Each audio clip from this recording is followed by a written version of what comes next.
about to hear is true. Only the names have been changed to protect the innocent. Fatima Cigarettes, best of all long cigarettes, brings you Dragnet.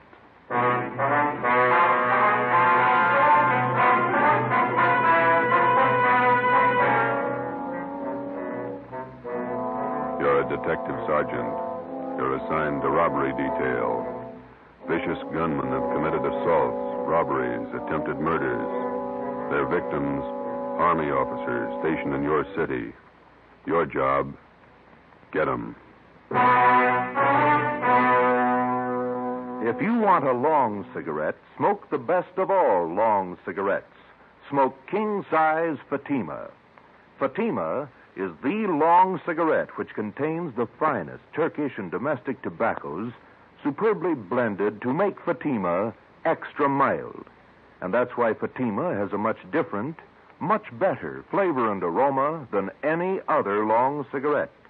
That's why Fatima has more than doubled its smokers coast to coast. So, enjoy Fatima, the best of all long cigarettes. It's wise to smoke extra mild. Fatima. It's wise to smoke extra mild Fatima.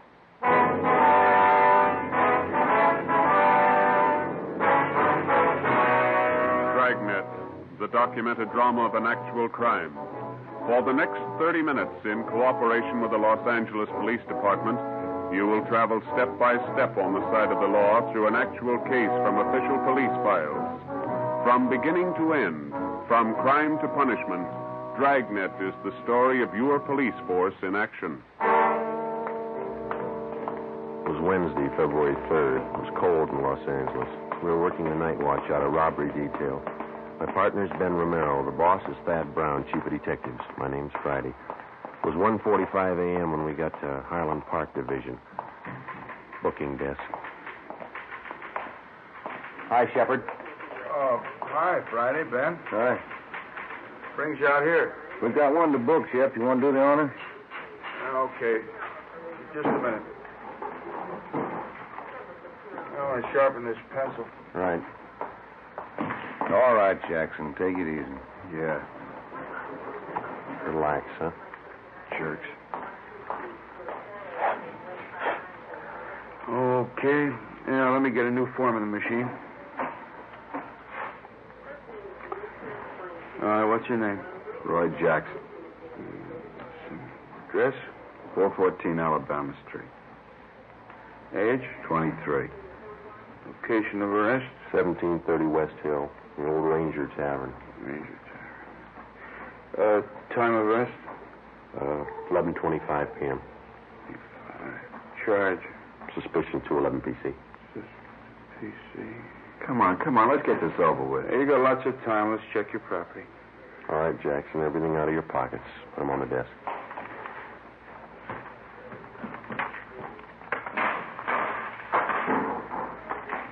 What about my kids? You won't need them for a while. Put them on the desk. There. Oh, you forgot your watch. Take it off. All right.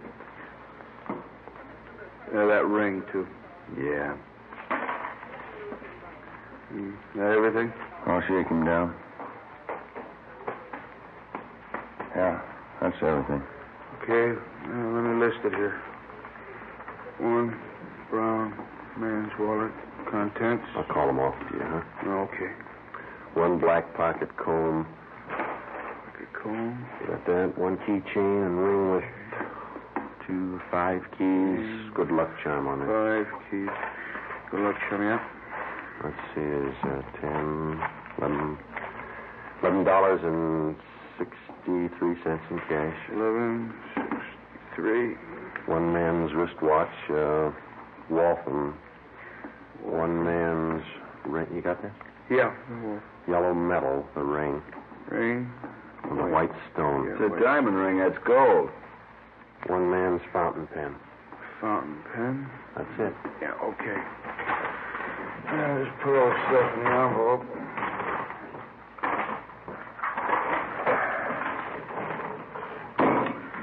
Okay.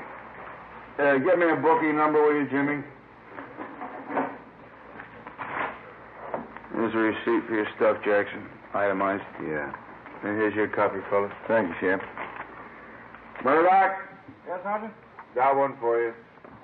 You got a slip on? Yeah, here. Thanks. Let's go.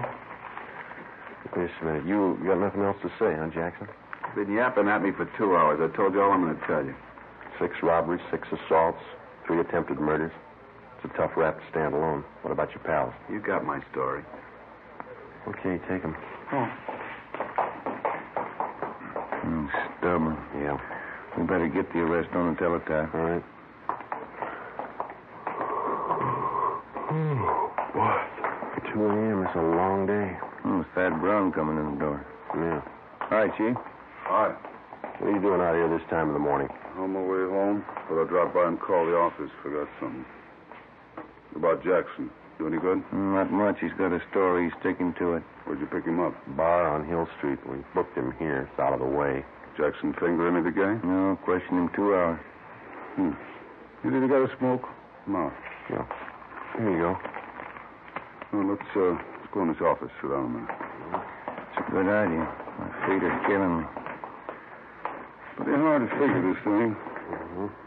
All right. Yeah. Thanks.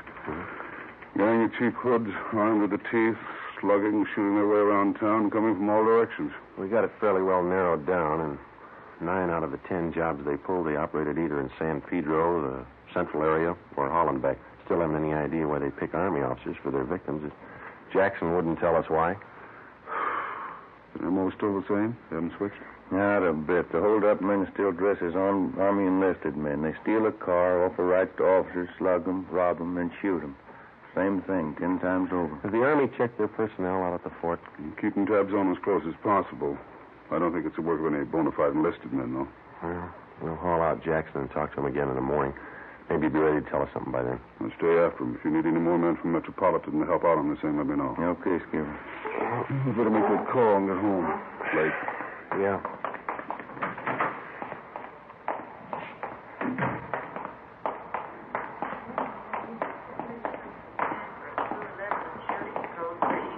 Attention, all units, code 3. What was it, code 3, Chef? 31st and Stafford, 211 and shooting. Chief Brown, Ben, and I got to the scene at 2:20 a.m. An ambulance was already there, along with 2 cruiser cars and a half a dozen curious onlookers. Lying face down on the dirt road about 15 feet off Stanford Avenue was a man dressed in an Army officer's uniform. He wore first lieutenant bars. His blouse had been half ripped off, and the side of his face was bruised and swollen. The back of his head showed the results of a vicious beating. There were 2 bullet wounds in his left shoulder. A few feet away, sprawled out on his back, was a major. He'd been brutally beaten, but he was still conscious. While the ambulance attendants gave first aid, we questioned him briefly. Both bodies were lying 30 feet from the interurban railway tracks. Feel up to telling us how it happened? Hit me on the off. The gun. Can't talk too well. No, don't try to get up, Major. How's Lieutenant Kelly? He was with me. He'll be okay. They're getting him in the ambulance. We were hitchhiking downtown, Kelly and me. 2 men in a gray sedan picked us up. Said they were going back to the fort. How were the men dressed? You remember? Too much noise.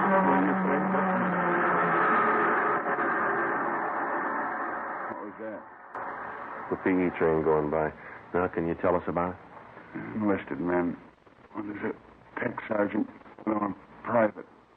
He said they'd drive us back to the fort in a gray sedan, Pontiac. Excuse me, Sergeant. Oh, sure. I'll have to take care of those face wounds. You can go ahead. Okay. Did you see the license number on their car? Too dark, no. Gray sedan. Pulled guns, stopped the car here. Took our money, everything. This'll sting a little. Yeah, it's good. You think you'd recognize the men if you saw them again? One was tall, 6'2", I guess. Think I know. They shot Kelly. He tried to run. They shot him. How is he? He's okay. Is there anything else you can tell us about the men? Ambulance is ready. I'll take him. We can talk to him later. All right, Ron. Yeah.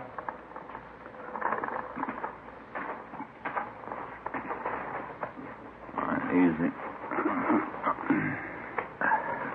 Okay, let's go. It's not getting any better. They'd sure like to cut him up, don't they? Pretty good set of footprints over there. Tire impressions. Better call the crime lab. Yeah. 2 men in a gray sedan. How does that match up? Same M.O., Army officers. The one the gunman was tall. Mean anything to you? Well, most of the other victims gave us that description. Either the same tall guy works most of the jobs, or he's got a twin brother. The stats office make a run on the description for you? 4 different times. Nothing yet. I better get this new information on the air right away. Yeah. We steal a different car for every job, and the morning after we find the car, usually clean, no prints. This thing doesn't add up in my book. Army officers aren't loaded with... I said Army officers aren't loaded with dough. These punks are after something else besides money. What do you mean? Well, for every dollar they steal, they break a bone. How does that shape up to you? You think they like to draw blood? I think so. I think they're pointing for murder. What's the motive, Chief? Oh, forget the motives. Hmm? I don't care what their reason is. Somebody's robbing and shooting. It's our job to stop them. That's the trouble with motives. How do you mean? They always show up after the murder. 2:40 a.m. The crime lab crew arrived and went to work searching the area for evidence and taking casts of the footprints and tire impressions. The chief of detectives, Ben and I, drove back to Georgia Street Receiving Hospital in time to watch the doctor remove 2 .38 caliber slugs from the shoulder of one of the victims. From his ID bracelet, he was identified as Harold Kelly, 1st Lieutenant Signal Corps, U.S. Army. The other victim was Major Richard Farmer, Signal Corps. I initialed the slugs for evidence, and then we drove back to the crime lab and dropped them off. The next morning, before they were transferred to a military hospital for further treatment, we talked with Lieutenant Kelly and Major Farmer and filled out a robbery report and one for a crime against person. At 5 minutes past 10, we checked back into robbery detail. Better see if we can get a stenographer in here. There's a lot of paperwork to catch up on. Yeah, I'm going to have to learn shorthand. Mel, Joe, Yeah, Ed? come in a minute, will you? Right. I picked up the gray sedan using that job last night. Where? Out on Laguna, about a block from Echo Park. They find anything? Nothing. The boys from Leighton Fingerprints called just before you came in. They dusted the car inside out. No luck. That Roy Jackson we picked up last night. Has homicide got the stake out on his apartment? Yeah, Fremont and Tetrick. Nothing yet. What'd you find out at the hospital this morning? Well, we talked to Lieutenant Kelly and that Major Farmer again. Oh, they're still in bad shape. You have anything to add? No. We got their crime reports and a list of the property taken, gave it to the pawn shop detail to put on the stolen property list. What are the hold-up men doing with all the stuff they grabbed? Watches, cigarette cases, men's jewelry? It's all on the stolen property list. Pawn shops have been alerted. It's not showing up. Robbery, Walker. Yeah, just a minute. You, Joe. Oh, thank you. Friday. Yelly. Yeah. We'll meet it. Bye. Lee Jones. He just ran a make on the 2 slugs they took out of the lieutenant's shoulder. Yeah? They came from the same gun that wounded 4 of the other victims. Figures. How about the footprint casts they took out there last night? No, it didn't work out. Lee said he tried matching them up with that set of prints we came across on that job Sunday. There's no match. All right, G. Bad. Sit down. Thanks. Fill them in yet, Walker? Not yet. Just going over last night's case. What do you got? Walker and I were talking over this morning before you 2 checked in about these hitchhike bandit jobs. Yeah. We tried everything short of a blockade to grab the hold-up men. It's obvious it's not working. How about the Army brass? They're doing all they can already. It's up to us. We're going to need more men and better coverage. What are you figuring on? System decoys planted around the city and every area these hitchhike bandits have been operating in. Gonna take a lot of men, isn't it? Be worth it if it pays off. About 50 or 60 men should do it. They'll be dressed as second lieutenants all the way up to colonels. They'll travel in pairs. They're going to bunk out at the fort? If we can arrange it, yeah. They'll be instructed to hitchhike their way around town. Bulk of them will operate between 8 p.m. and 6 a.m. What kind of support they going to have? You men in robbery and homicide. I'll have a special detail of cars from Metropolitan Unit to help cover the unprotected spots. When does it start? Tonight. No use waiting. You fellows might as well pass the word down the line. No time off till the gang's locked up. Okay. We got to get those punks and get them fast. We got the men and the machinery, so there's no reason for not stopping them. No excuses. Understood? Yes, sir. Excuse me. Robbery, Walker. Oh, hello, dear. Yeah, I know, but I can't make you that. Let's go, Joe. We'll have to. You just go right ahead, and we'll have to explain things, I guess. Here. What's that? A nickel. Call yours. 8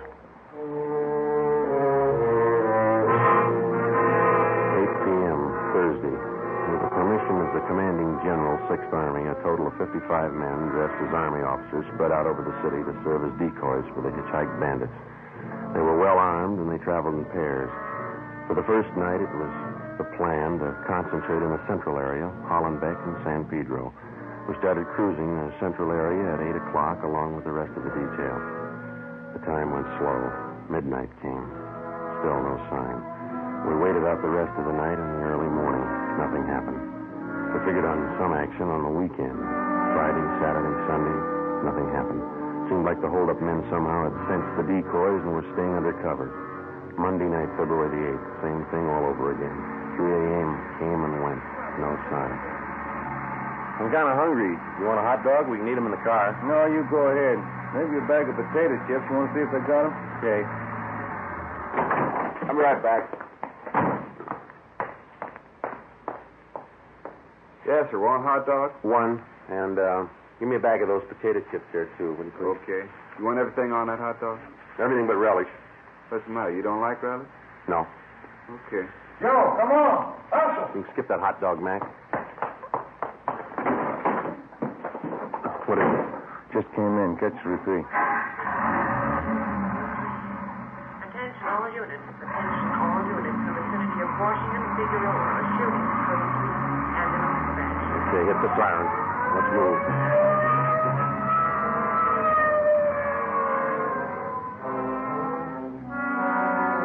When we got to the scene, neither of the two victims were identified as police decoys. One of them had already been placed in the ambulance. Ben went over to talk to him. The second victim was still lying in the street, his chest riddled with bullet wounds.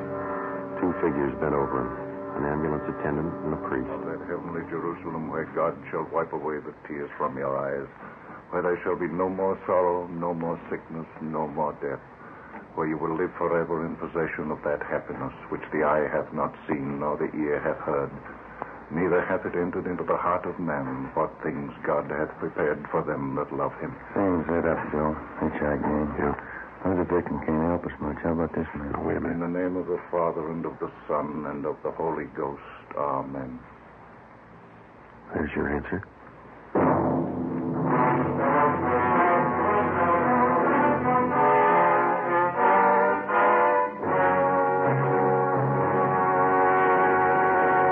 You are listening to Dragnet, the case history of a police investigation presented in the public interest by Fatima Cigarettes. If you smoke a long cigarette, it will be in your interest to listen to a typical case history of a Fatima smoker. It's the case of Miss Shirley Gelman, trained nurse in the city of Los Angeles, California, and this is her actual signed statement. Hospitals are short-handed these days, and nurses are working under pressure. I found king-size Fatima just perfect when I'm off duty. They're extra mild, and even in the wee hours of the morning, Fatima tastes just fine. I urge all my friends to buy them. I agree, it's wise to smoke extra mild Fatima. And more smokers are discovering this every day. Actual figures show Fatima has more than doubled its smokers coast to coast. So enjoy Fatima yourself. The long cigarette, which contains the finest Turkish and domestic tobaccos, superbly blended to make it extra mild. You will prefer Fatima's much different, much better flavor. You will agree. It's wise to smoke extra mild Fatima. It's wise to smoke extra mild Fatima. The best of all long cigarettes.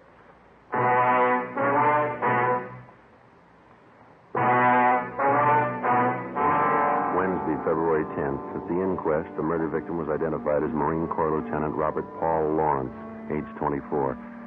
The bullets removed from the body at autopsy were taken to the crime lab where the ballistics men ran them through. They were fired from the same gun used in the previous hold-up shootings by the hitchhiked bandits. The companion of the victim at the time of his murder could add little to what we already knew as far as the descriptions of the gunmen were concerned. The following morning, Ben and I drove out to the home of the murdered man to interview his father, a colonel, Marine Corps, retired. Black wreath on the door. Yeah. It's a big house, isn't it? Mm-hmm.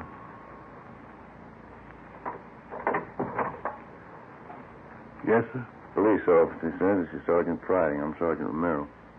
Oh, yes. I saw you the other day at the inquest. Yes, sir. We hate to bother you again, but we'd like to ask you a few questions. Yes. All right. Will you step in? Thank you. This way. He was a small man, well-built, with thick snow-white hair combed straight back and a neat white mustache well-trimmed. He walked deliberately with his shoulders thrown back as he showed us into a large living room richly furnished. A picture of the Battle of Belleau Woods hung over the large fireplace. The rest of the pictures in the room were of famous Marine Corps officers. Now, gentlemen, how can I help you? It's about your son, Robert. We didn't want to bother you at the inquest. Yes. I guess I don't have to tell you. Bob's death was a blow. Yes, sir. He's been staying here with me from time to time since my wife died last year. How's this big needs people? Just myself, the wife gone? Yes, sir. We'll only take a minute. You see, everything had been taken from your son, and we'd like to find out if you know what personal property he was carrying at the time he was... Well, I don't know. I guess he had the usual things, a few dollars, his wallet, St. Christopher medal, silver, and his watch. Was the St. Christopher medal valuable? Oh, not too much, no, not monetarily. And that watch? Well, yes, that was worth something, a pocket watch. I gave it to Robert when he was commissioned at Quantico. That's his graduation picture on the mantel. Here. This is Robert. Yes, sir. Mm-hmm. Fine boy, Sergeant. Robert was a good Marine. You think you could describe the watch for us? Gold pocket watch. Cost quite a bit when I bought it for him. There's some engraving on the inside of the cover. What is it? Says, from an old Marine to a young one. Signed Dan. Mm-hmm. Anything else about it, sir? Very fine jeweler friend of mine made the watch. It has small chimes inside, and when you push the lever on the side, it chimes the hour and nearest quarter hour. Very clever. Yes, sir, I see. As far as you know, then, those are all the valuables he had with him. Yes. All right, Colonel Lawrence. Thanks very much. Oh, you don't have to rush off. Can I fix you a cup of coffee? Stay a while, won't you? I'm sorry, Colonel. We have to get back to the office. Oh. Well, let me show you to the door. I hope I've been of some help to you. You're not feeling so well. You've helped a lot, sir. Thank you. Thank you. Goodbye.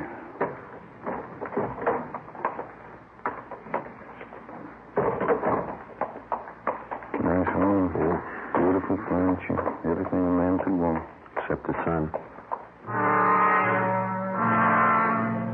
For the next 6 days, we got nowhere. Both robbery and homicide details stayed at work on the case.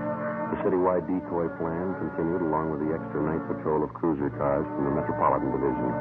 Dozens of leads were received and tracked down. None of them paid off. We stayed on it, but despite all our work, in 1 week, the hitchhike bandits were credited with 16 car thefts, 8 actual holdups, and 3 more assaults with intent to commit murder. February 18th, 2 p.m. Ben and I were called to Captain Walker's office. Close the door, will you, Ben? Oh, yeah. What is it, Ed? Both of you know Burdick here, theft detail? Oh, sure. I am. You want to tell him what you just told me, Burdick? Yeah, I was just telling the captain. I was on night watch last night with Dragnet, and we picked up this guy for grand theft auto. Got him out in the bowling alley on Vermont. Yeah? Well, Resnick and I didn't think too much about it. We took him into Central and had him booked. Gave his name as Clyde Black. Mm-hmm. As I say, I didn't think too much about it. But on the way into work, I got to thinking. This fellow comes pretty close to the description of one of your hitchhike bandits. Yeah? Yeah, he's pretty tall. 6'2", dark hair, dark eyes. Pretty tough. Is he still in jail? Still there. Anybody else talk to him besides you? Resnick and me, that's all. Here's the mug shot we got on him last night. Take a look. Let me see. Mm-hmm. It seems pretty close. You got a home address on him? Yeah, our place out on South Flower. Here's the number. Thanks. Oh, yeah, there was something else. Struck me kind of funny. What's that? When we booked the guy in last night, Yeah? in his back pocket, he had a St. Christopher medal. Ben, Ed, Burdick, and I drove out to the address on South Flower Street, which the prisoner, Clyde Black, had listed as his home address. It was a rooming house, and the landlord remembered Black, but he hadn't lived there for 2 months. He gave us Black's forwarding address, an apartment on MacArthur Drive. There, the manager told us he hadn't lived in the building for at least a month. He had moved and left no forwarding address. We put tracers through on him with DMV, our business office, and with local merchants in the neighborhoods where he had lived. By 6:30 p.m., we had an answer. An apartment on Pico Boulevard, just east of Alvarado. At 7 o'clock, we were on our way up in the elevator to the third floor of the apartment house.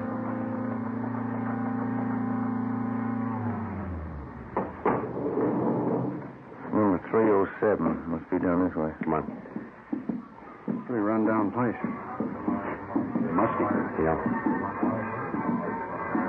This is it, 307. Somebody's in there. The apartments have back doors, Joe. You want me to cover it? Yeah, you better hustle. Right. Okay.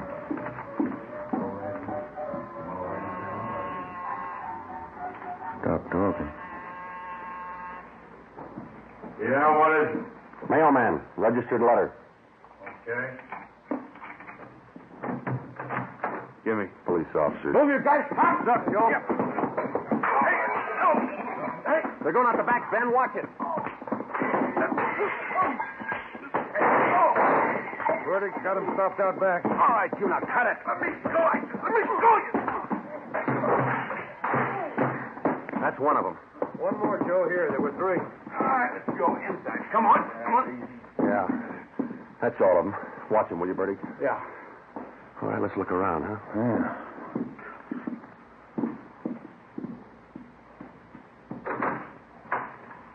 Take a look. Yeah, enough uniforms for an army. Before we left the apartment, we searched it thoroughly and found dozens of personal valuables, watches, rings, and wallets. There was also a .38 caliber Colt. We took the three men downtown and booked them at Central Jail.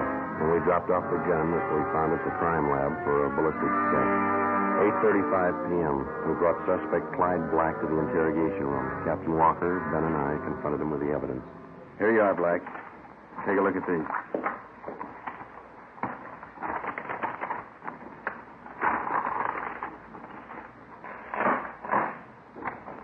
Well, They're not mine. We know that. Never saw them before. Watches, jewelry, wallets, they were found in your apartment, all of them. They weren't. Take a close look. Auto theft, that's all you got me on. Yeah. I won them. I won the stuff in the crap game. You must be lucky. Crap game, I tell you. That's how I got it, in the crap game. Why not do it easy, Black? Let's call a stenographer and get it over with. How much evidence do you want? I didn't do it. I get it. Interrogation room Friday. Yeah. All of them? Fine. Thank you. The gun, Black, they checked it. I didn't do it. Your gun killed that Marine. Your prints are all over it. It was one of the other guys, Max. Max, it was him. Him and Johnny. You ready to dictate a statement? Put them on the file. Why me? You talk to Max. Talk to Johnny. Ed, hand me that, will you? Yeah. Here. Thanks. We got this watch out of your apartment, too, Black. Where'd you get this? Which? This one right here, the pocket watch. I don't know. Don't tell us you won it in a crap game. It's not mine. I never saw it before. Beautiful watch. It's engraving on the inside cover. Yeah, look here. From an old Marine to a young one. It's not mine. Let me show you how it works. Push this lever here, see, on the side?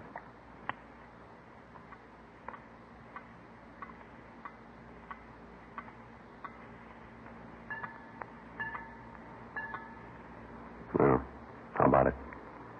I hated them. I hated all of them. Everything about them. That lieutenant. I had to kill him. He was going to get away. I had to kill him. I had to. Why'd you pick on officers? They had it coming.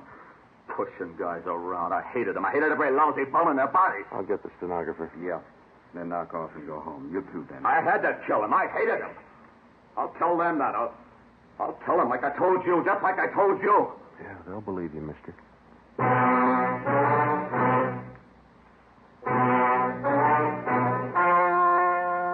The story you have just heard was true. Only the names were changed to protect the innocent. On June 17th, trial was held in Superior Court, Department 87, City and County of Los Angeles, State of California. In a moment, the results of that trial. It's amazing how many long cigarette smokers are changing to Fatima. Here is the actual report. From coast to coast, king-size Fatima has more than doubled its smokers. Yes, more and more smokers every day are discovering that Fatima is the best of all long cigarettes. Long cigarette smokers find Fatima has a much different, much better flavor and aroma. Long cigarette smokers find that Fatima is extra mild because it's the long cigarette which contains the finest Turkish and domestic tobaccos superbly blended to make it extra mild. So enjoy extra mild Fatima, best of all long cigarettes. It's wise to smoke extra mild Fatima. It's wise to smoke extra mild Fatima.